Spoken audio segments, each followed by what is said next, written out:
जीवों का विकास एक ही जीव से हुआ है।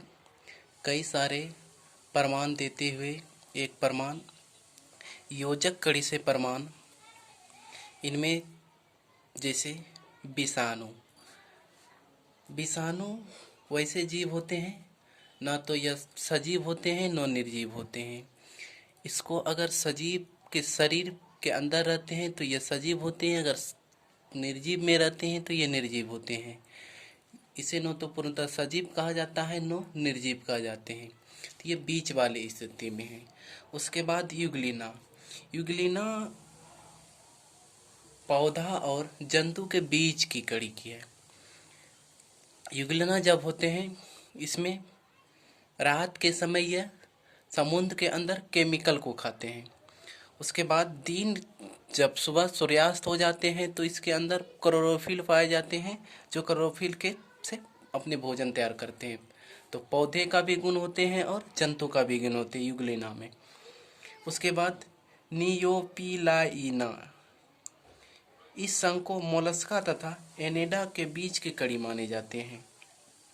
उसके बाद आते हैं पेरीपेटस। पेरीपेटस संघ जो होते हैं आर्थ्रोपोडा संघ तथा एनालिडा संघ की बीच की कड़ी माने जाते हैं।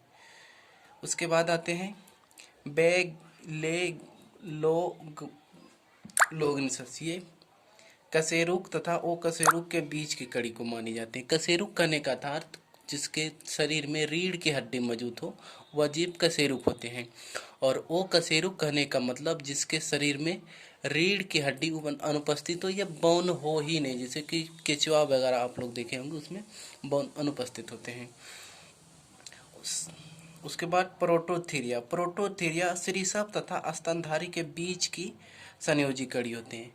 प्रोटोथीरिया सरीसृप मतलब जो जीव रेंग के चलते हैं, सांप वगैरह होते हैं वो रेंग के चलते हैं। उसके बाद स्तनधारी जीव। स्तनधारी जीव वैसे जीव जो अपने बच्चे को दूध पिलाते हो। तो इसके बीच में एक प्रोटोथीरिया वर्ग आते हैं। तो ये कई सारे प्रमाण से यह सिद्ध होते हैं कि जीवों का विकास एक ही जीव से हुआ है। चलिए, थैंक यू।